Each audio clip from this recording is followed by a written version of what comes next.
Let's talk about sitting with uncertainty in your acupuncture practice.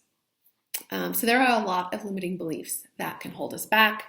Self-doubt, what other people think, the supposed tos, the shoulds, perfection, anxiety, disempowered thinking, and fear. I talk a lot about self-doubt because that's what I personally have dealt with and deal with all the time, the imposter syndrome. But here's another one that's extremely common. And it may surprise you. It surprised me too when I started to notice it with the acupuncturists that I teach. It is the discomfort of uncertainty. So I see this pop up in two ways in our acupuncture clinics. One is the uncertainty of not knowing, will my treatments work? Will I be able to help this patient? What if it doesn't work? I care about this person and I don't want to waste their time or their money, and I really want them to get better. I don't want to be seen as a fraud. What if I can't help them? We're really good caring people, and that self-doubt is normal, and it leads to this fear, what if I can't help them? The second uncertainty in our acupuncture clinic is the uncertainty of, what if my clinic doesn't grow? What if I build it and no one comes? What if I'm not good at this? Will my business work? Will I be able to support myself? Will everyone think I'm a failure if it doesn't work? Both of these uncertainties are scary. It's incredibly uncomfortable. Both of these are unknowns. We can't know for certain in the beginning how it will go, how the treatments will go, and how our practice will go. We can only hope and do our best. But the discomfort of the uncertainty can cause us to self-sabotage, can cause us to look for other ways out from that uncertainty and to not really go for it and give it a fair shot. So how does this manifest? In not really telling your patients that yes, you think you can help, how many treatments you think it will take, and how frequently they need to come back to really give it a fair shot and an effective dosage. We can be afraid of being wrong. What if you're wrong? No one can know for certain exactly how many treatments it will take. You can't know this. And you don't want to say you can help if maybe you can't. I know that feeling. What if you end up being wrong? What if that person doesn't get better? It's uncertain, and if you can't be sure that you can help and how it will go, it can feel really uncomfortable. I have felt this when I first started, and I see this in the acupuncturists that I employ and coach, that fear of being wrong and that uncertainty. But that's how healing is. It's the same with medicine and drugs, surgery. It's the same with therapy. It's the same with love. It's the same with life. There's inherent uncertainty, and it's uncomfortable. When I was in graduate school, I worked as a rafting guide on the weekends, and I loved being on the river ever since I read Siddhartha in high school, who was enlightened next to a river. I've just loved rivers. So I loved being a raft guide, but it was a really scary job. I was guiding families through class 4 river rapids, whitewater rapids, where God forbid if something happened, they could fall out of the boat, hit their head on a rock, and oh my gosh, God forbid, they could drown. So it was a lot of responsibility and uncertainty, right? The river is powerful and it's changing all the time. So one time I took the homeopathic doctor, so I worked as an office manager for a homeopathic doctor who was also a chiropractor. I worked for her all through grad school. And she and her family came rafting with me one day. And she said something to me that I've never forgotten. She said, "This job is really going to help you be a better practitioner." And I looked at her like, what? Like, what? I didn't understand the connection between raft guiding and being an acupuncturist. So I think she could see the blank stare on my face. So she said, "Your ability to courageously lead people through such uncertainty is going to help you to be a better practitioner." And I still kind of was like, I don't really get it. I was in school, didn't really get it. I think I was like in school when we treat patients, we could rely on our supervisors, and it wasn't as much of our own leadership that we had to step into, that uncertainty that we had to step into. I don't think I was as familiar with it yet. But years later, I understand what she meant. There's uncertainty in our job as healers. We have to courageously lead people through that uncertainty. It's our job to be their leaders. Just as I was yelling, forward paddle, as a rafting guide to my crew, we are saying, we can help, let's get you rescheduled next week. We are saying onward to our patients. So it really is similar. And I think she was so insightful. And, she had been in practice as a healing practitioner for 18 years at that time. So we can't actually be sure that we're going to make it through the whitewater rapid. And we can't be sure that we're going to relieve their migraine headaches, for example. That's how healing is. It's the same with medicine. It's the same with surgery. It's the same with therapy. Again, it's the same with love, and it's the same with life. This can be one of the things, this uncertainty can be one of the things that drives people, you maybe see this with your patients, it drives people to drink, to numb, to binge on TV or food. We try to escape from that discomfort of uncertainty.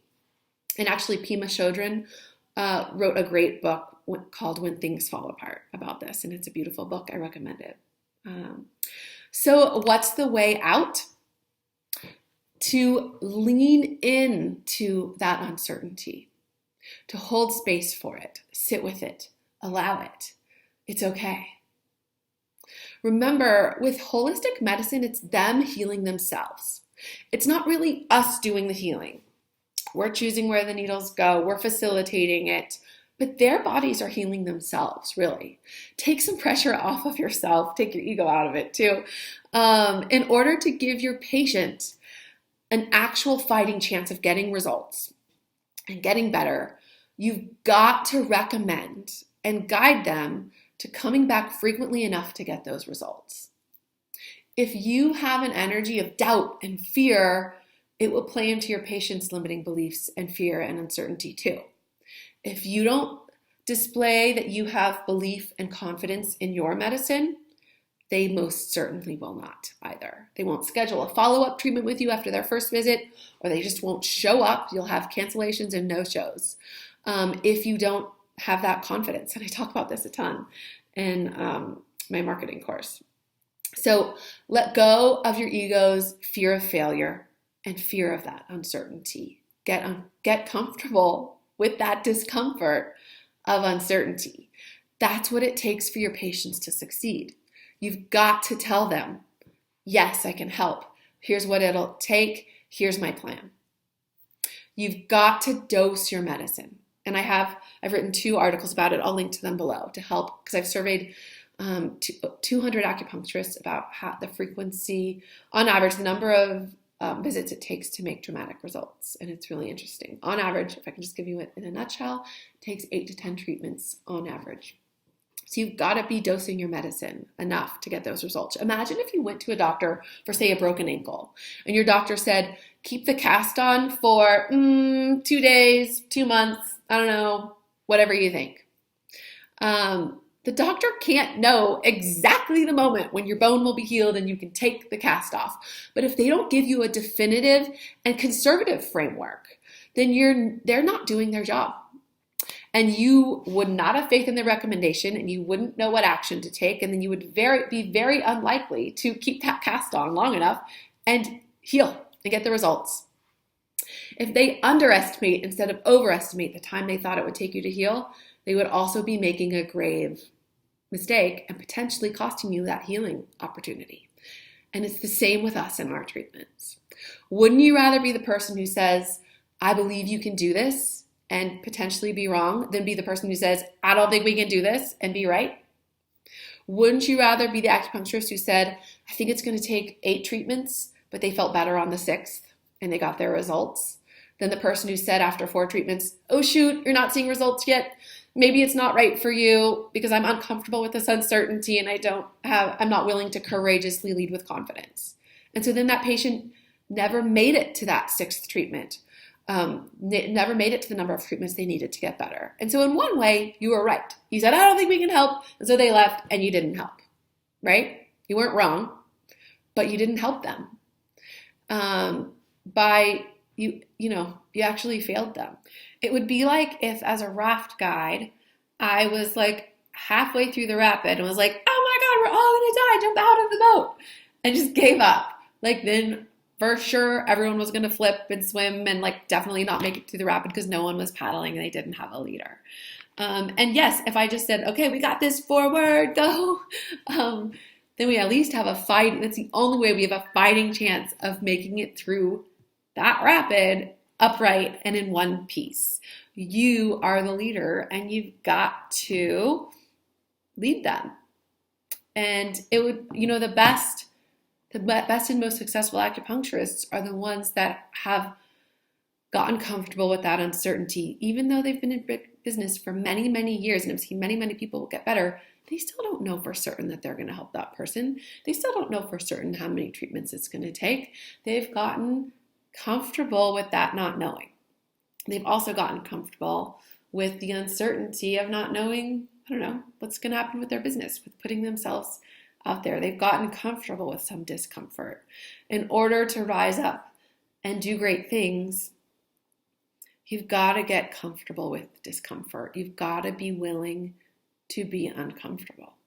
So you need to let go of your ego, fear of being wrong, get comfortable with that uncertainty. And again, if you want guidelines on dosage for acupuncture, I've written 2 articles and I've done a survey, so I'll link to them below.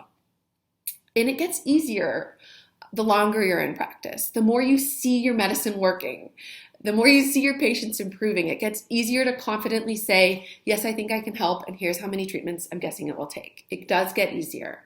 It gets easier to say, and I do say this all the time, I'm not discouraged. This is what I'd expect when a patient hasn't seen improvement on their 2nd or 3rd treatment. And they check in with you. You're the leader. Are we doing okay? And you're like, yeah, I'm not discouraged. Often, this is what I would expect. So if you don't say that, they're out of there. If you show that you're discouraged and I'm uncertain and then I might be wrong and my ego is attached to this, they're out of there. And you'll know that the more you're in practice, you'll know that you're not going to have 100% success with somebody 100% of the time. But you can help so many things, and patients will get a huge amounts of benefits even if they don't have 100% success, right? They will almost all the time, if they come to you with enough treatments, have other benefits, better sleep, better immunity, more energy, less anxiety, pretty much all the time, even if they didn't get pregnant, for example. But in order to do that, you've got to get comfortable with the uncertainty and tell them that, yes, you can help even when it's not guaranteed, it's uncertain. Now, of course, refer out if you actually really don't think you can help. You have a responsibility to refer out. But you can really help and do amazing things with your medicine. So please don't underestimate yourself or your medicine. Okay, so the second way I see this discomfort with uncertainty manifesting is with acupuncturists not being willing to invest the time, energy, or money into growing their clinics because they're not certain it will work. They may have lots of ideas and even started lots of those things, but everything's a little bit half-assed and not finished. Half-assed intake forms, half-assed website, half-assed presentation for a talk, half-assed social media strategy, a website up for 2 years, but they didn't take the 15 minutes it takes to complete the meta tags for SEO, and they're wondering why they don't get any traffic. Or they collect a ton of juicy contacts from a networking event and never even bother entering them into a system to keep in touch. We all know from grade school math class that what happens on one side of the equation happens on the other. Half-assed work on one side, half-assed results on the other. In business terms, we call this false economies. You think you might be saving yourself money and time if you don't believe it's going to work. but it's a false savings on the other side of that equation. And it's astounding the number of acupuncturists who think that they can have a thriving practice by doing everything as cheaply and half-assed as possible. Slapdash website, terrible photographs, sloppy presentation, no cohesive marketing message, and they're hoping to grow a thriving business that way. But in a way, it makes sense. That makes sense. That approach and philosophy makes sense if you think you're not actually going to succeed, if you're not sure you're going to succeed, if you are incredibly uncomfortable with that uncertainty and not willing to courageously make a go for it and risk failure and risk your ego, then it makes sense maybe to do that approach. Then they think they're saving money. Who wants to waste money on trying if you think you might not succeed? That uncertainty is uncomfortable, and it can hold us back from really investing in what it takes to succeed in our clinics. This can also manifest in acupuncturists who are very inconsistent in their efforts to grow their clinics. They'll do like frantic and erratic busy work with little or misguided forethought and strategy. They'll go through bursts and desperately try to get some traction in marketing, but they've got no structure under them to build on. It's the whole like building one's house on sand routine, They'll work themselves to fatigue, to network with any networking group that will take them, or to develop a Facebook following, or quickly throw together a hodgepodge website or whatever bright, shiny new tactic promises, to pay off. But they miss the foundational elements that give focus, longevity, sustainability, and ease. They're like those cartoon characters, who assemble a giant, wobbly structure out of anything that they can find to try to grab the cookie out of the cookie jar. And that structure almost always collapses. But it's so much easier to just go get the ladder out of the garage, set it up, get the cookie quickly and easily, and then leave the ladder there so you can go back again and again for cookies, creating a repeatable, sustainable system. So what's the point of having a website that no one can relate to? Why go through all the work to do a health fair, but have no clear way to communicate what makes you the person they should come to? Why go to networking events when you don't have the proper business materials and don't know who your ideal client is? Does spending a one-time fee of $300 on a graphic designer for a really professional logo that resonates with your target market, does that cause you to have chest pains and heart palpitations and cold sweats? Does spending $200 on, a really comfortable massage chair, a massage table, so that your patients are comfortable and like coming back to you again and again, does that sound like a waste of money to you? Does spending $300 on a business course that teaches you how to get set up and running legitimately and professionally and set up for success, does that sound too expensive? There's almost certainly better expenses to eliminate before your core infrastructure, before the things that really set you up for success.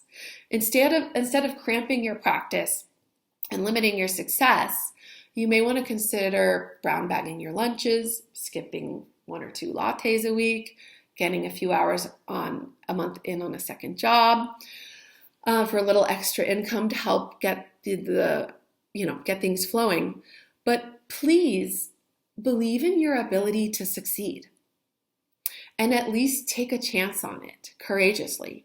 Get comfortable with that discomfort of the uncertainty and give yourself a fair shot.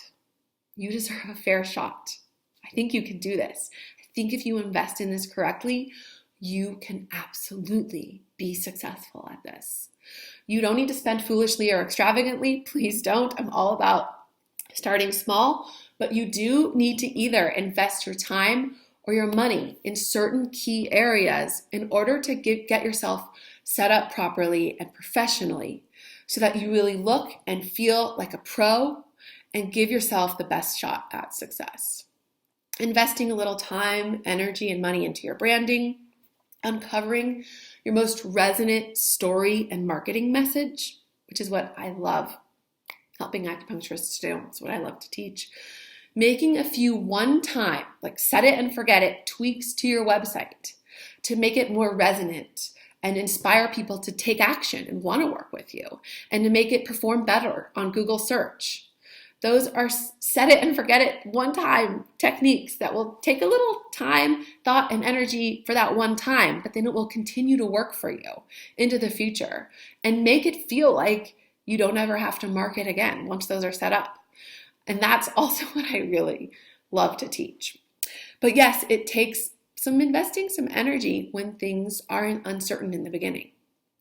So I also recommend things that can help. My 2 articles about dosing your medicine, Pema Chodron's book, When Things Fall Apart, and I also recommend Throwing Pennies for the I Ching.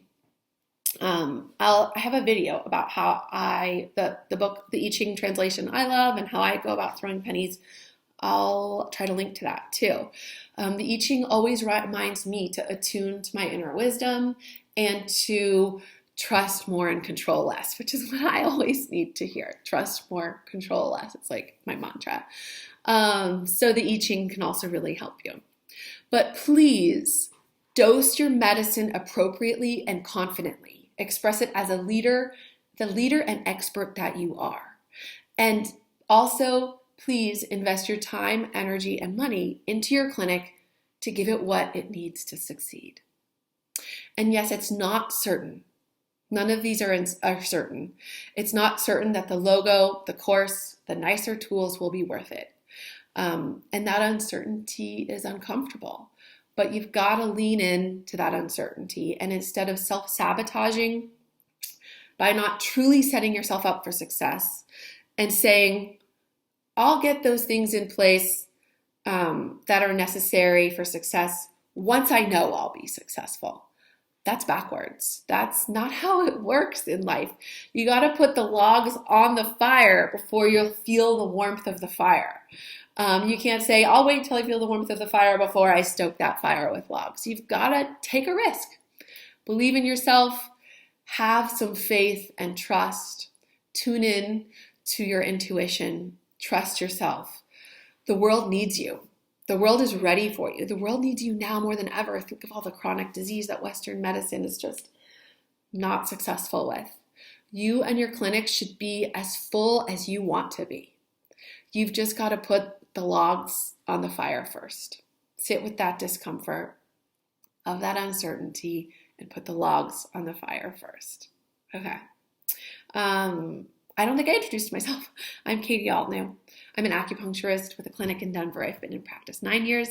I also teach the business class to acupuncturists at CSTCM, and I've taught that for 8.5 years. And I've put what I teach online on acuprosper.com to help more acupuncturists who aren't just at CSTCM, because I really believe the world needs more business savvy, confident, and competent acupuncturists, and I believe the world needs us. So if you want to know more, head to acuprosper.com. You can download my top 10 tips, and then you'll be on my email list and be notified of when my marketing course, Attract More Patients, opens up. And you'll get the info on the Start Your Acupuncture Clinic course, which is always open. So thank you for doing what you do. Keep going because the world needs you. Don't stop. Go, go, go. And thanks for doing what you do.